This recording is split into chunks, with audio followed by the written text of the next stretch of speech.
Thanks for joining us today. I'm Jen Carfagno. It is Tuesday, March 17th.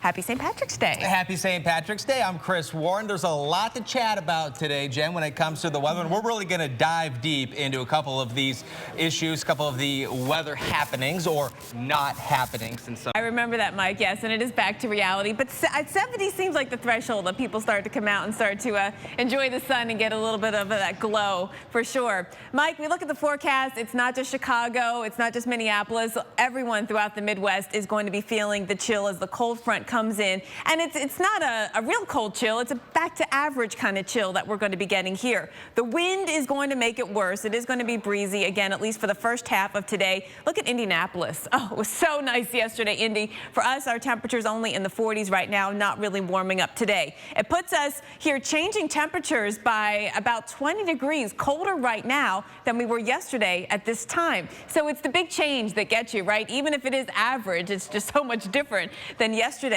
Today, temperatures are going to run in the 40s and 50s. Tomorrow, we'll see St. Louis a little below average into the low 50s. Kansas City only in the upper 40s as we get you into your forecast for tomorrow. This is more like what you would expect in the month of March. For St. Louis, we'll spend a couple of days in the 50s, but then getting in towards the weekend, we're back up more than 10 degrees above average, closer to 70 than 50 by the time we get you into Saturday. So there is a trend, though, coming here is that we've got these clippers that come in that bring in the colder air. We go over now to Chris Warren and Mike Bettis to track this. All right, this is Weather Center Live, and we know it's not officially spring yet. However, the spring weather has arrived for some people. I think when it hits 70, it's spring, right? It's go time. It feels like spring. So let's see who's hit 70. Who is in the 70s club? Well, Chicago, you're in. Yesterday, Minneapolis, you hit 70 on Sunday. St. Louis, you've hit 70. And Indianapolis was in the 70s yesterday, too. But remember, this is the time of year when it's going to be cold in the morning, 30s and 40s right now. Well, that's true, yes. There's big changes, of course, throughout the day. But let's look at Minneapolis, because you hit a record high temperature of 70 on Sunday. It felt awesome. You loved it, right? And you're about a month ahead of schedule almost. Usually it's in the beginning of April. All right. Minneapolis, it's going to stay warm, but Hope you liked it. Hope you liked it. Yeah, not that warm. But what you would expect this time of year, about 42 degrees. Yeah. You know, it fluctuates, That's of the course, average, right? But it's kind of what you'd ballpark, and you're going to be above that. It's going to stay above average. Saturday will be the coolest day over the next several days. All right, so Minneapolis, you are in the 70s club. You know who's not in the 70s club? Cleveland. We have not hit 70 yet. We've hit 61. That was our warmest. We hit that yesterday. Detroit, we were in the low 60s yesterday. Cleveland, Detroit, I mean, we were loving life. This is the warmest we've been since the end of November, but it's not 70. D.C. hasn't hit 70. But you know what? When you're in the 50s, though, the way this winter's been, that's almost 50 is the new 70s. I know, but right now it's about getting in this club, right? It's the 70s club D.C. hasn't done it. New York City hasn't done it. Philadelphia has not done it yet. 61, that's as warm as it's been, and you're behind schedule. Should have hit 70 a couple days ago. March 15th is your typical first 70 in Philadelphia. Haven't done it yet. Haven't done it. Will you do it? Not going to do it in the next 10 days. Nope. Upper 60s today, or mid to upper 60s, and that's warmer than average. Then you're gonna, here's the average line right here, that's the blue line, and dipping below and hovering around, You got a lot too. of below days coming your way in Philadelphia. Really, a lot of the Northeast has a lot of below average days coming their way. You're gonna feel this cold air literally blowing in this afternoon through the Northeast. And that's what we're gonna show you right now. So this is a look at those temperatures right now. They're mild temperatures when you see the yellow on the map right here. It's not bad this morning. It's not bad. And you see where the air is coming from, though? You see these streams? The little dots moving, that's essentially the air that's coming. Now we're going to put this into motion and watch what happens. Watch the blue in the air. And it is going to be windy. Not only is it going to get colder, but there's going to be a wind chill factor this evening. So overnight tonight, tomorrow morning, temperatures drop off. And tomorrow afternoon, it's not going to warm up that much. It's not going to be what you have outside right now, that's for sure. Temperatures are going to be for highs in the upper 30s and lower 40s. Boston, we make it to 30. But when you factor in the wind, it's going to feel like 11 tomorrow morning, 11 degrees. Look at Burlington, Chris. Single digits. It's going to feel like 2 at times. I thought we left that in February. No. Not yet. And through Thursday, still looking at temperatures cooler than average by about 5 to 10 degrees. All right, so this trend of cooler than average continues, and New York City is one of the spots that will also feel it. Chris, even today, I mean, it's not that bad out right now. We've got the big parade, the St. Patrick's Day parade. It starts off pretty comfortable, but by the end, with that wind blowing in, it's not going to be as comfortable. Yeah, make sure you have your shoes and you wake up in the morning. 38 degrees. It's going to be chilly. You never know what's going to happen tonight, Jen. That's what I'm saying. I was thinking more it's like St. Patrick's Day. You don't know what's going to happen. Shoes are given. Make sure you have your shoes. Shoes are given. Not the day after St. Patrick's Day. They're not a given. And then 30s and 40s, then up to about average again on Saturday. Looks like you'll need your shoes all week, Chris. You are going to need your shoes all week. All right, so we certainly have some cold coming back. Now, let's Boston. talk about snow. And down to -3 on February 16th. But talking to people in Boston, when you ask them what's worse, the snow or the cold, no hesitation, the snow.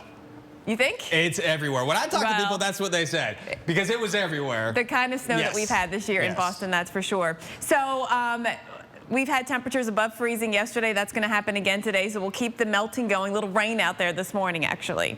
But then it gets cold again. It does get cold again. Looking for some very cold temperatures. We're going to see about 10 to 15 degrees cooler than normal. And Chris Pallone is live in Boston with a look at what's happening there. Good morning. Chris, thank you. So we'll be able to give that guy a little gift, which is the chance of some more snow coming into the forecast. Some people might be over the snow, but the snow is not necessarily over the people in Boston. So we're going to lay out the chances of getting some snow this upcoming weekend in the Northeast. We got 2 models set up for you so we can go back and forth and show you the chances, because the models differ on their opinions of what's going to happen. And we're going to start right now with a quick look at the Euro. This is one possible solution. The blue line is the rain-snow line, so anything north of this likely to be snow, and that takes you into New York, D.C. on the fringe there. This is late Friday night. In Boston in the mix, and of course New England, northern New England especially, going to see that chance for some snow this weekend. All right, so let's track the GFS, the American model, and that low pressure, and we'll track it. It's coming out of the south,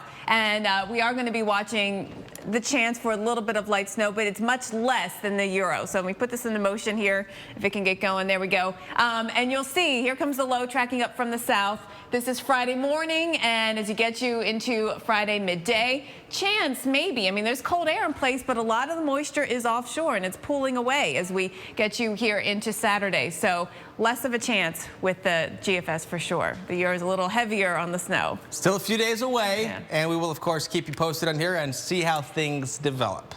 All right, so coming up, we are going to talk tornadoes. The fewest tornadoes reported year to date in over a decade. The few tornadoes, though, this country has reported yet this year. Thanks for staying with us here on Weather Center Live. I'm Jen Carfagno. And I'm Chris Warren. We're in the middle of March, and this is usually a time of year when we see an uptick in severe weather, whether it's the large hail, whether it's the damaging winds or the tornadoes, but that has just not been the case this March. You look through mid-March, March 15th to be exact, and you look at these stats.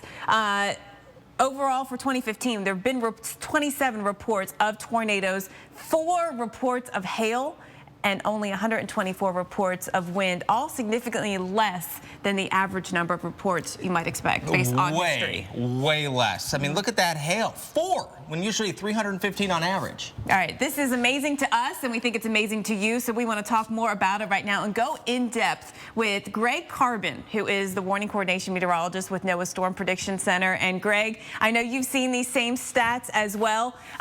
Is it just a figment of the stats and the numbers in our head, or is this really significant when it comes to enjoy your beautiful day that you're either having right now or you're about to have. Will have. Yes. So Houston, we've had some great days, right? Yesterday was awesome. Today, 80s, nice. 82, not bad. Chance for some storms, though, on Wednesday, and then some lingering rain showers on Thursday. We got a pretty wet forecast coming our way. So take a look at what's going on. This big upper level low, which when you look at the water vapor, as you know, we do every day, Chris, right? We get into one of the first things we look at, and this big spin out here has been so obvious. It's finally on the move, pumping up some moisture into Texas. So that's what's going to bring an end to the party here. Yes, that's right. The sunshine party. The sunshine party is about to be over. It's about to be over. Is there a song? It should be. It should be a country song. I feel like it should be. Or a 70s song. Yes. There we go. All right, upper level low moves in, and what's going to happen is really the moisture return is the biggest change that happens this week. Dew points are coming back up again. Get ready for some sort of sticky feeling to the air. Yeah, you'll notice the changes out ahead of the rain that you're about to get, and you're going to get it starting here in parts of New Mexico, Texas, Oklahoma tonight. Look for that rain to move in. All right, and then it's on the move. So tomorrow we're talking Arkansas, we're talking Louisiana, Mississippi, West Tennessee, all rain coming your way. And right through Thursday, it's going to turn wet. Goodbye to the gorgeous weather you have right now. You know what else is happening Thursday? This is getting a little off track, but you know what else is happening Thursday? What? An east wind. Oh. If you were with us on Friday, Yeah. you know how I feel about an east wind. And She visibly gets upset when she talks about the east so wind. it's going to be cool and rainy across the southeast. It could see up to about an inch of rain, so you're going to have that east wind bringing in some of the lower clouds, Yeah. a little wet, mucky mess Cooler here temperatures for Atlanta. too. Enjoy today, enjoy tomorrow, Atlanta, because look what happens. By Wednesday night, back comes the rain. And green is the big color on the map showing us where the rain is, but green is also a big color today. St. Patrick's Day and the four-leaf clover, they've been considered good luck for more than 2,500 years, and each leaf represents faith, hope, love, and luck. Well, Sam Champion investigates what it will take to find one on St. Patrick's Day.